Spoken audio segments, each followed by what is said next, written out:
இராணுவ ஆட்சி நடைபெறும் நாடு. Option A Nepal, option B Myanmar, option C Egypt, option D இலங்கை.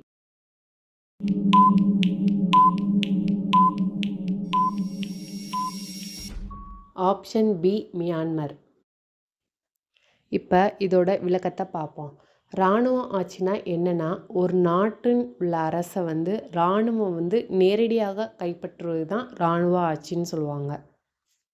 மக்கள் தேர்ந்தெடுத்த அரசு இருக்கும். ஒரு சில சமயம் இராணுவம் அரசியல் புரட்சி செஞ்சு அந்த அரசை அகற்றி இவங்க ஆட்சி செய்வாங்க.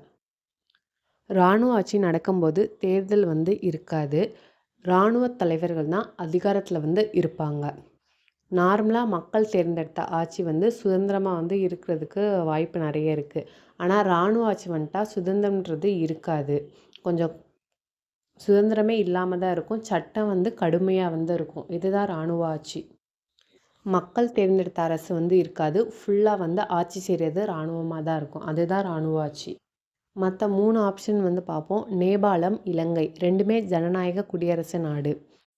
எகிப்து இராணுவத்தோட தாக்கம் அதிகமாக இருந்தாலும் அது ஜனநாயக குடியரசு நாடு தான் அதிகாரப்பூர்வமாக இப்போ இருக்கிறது.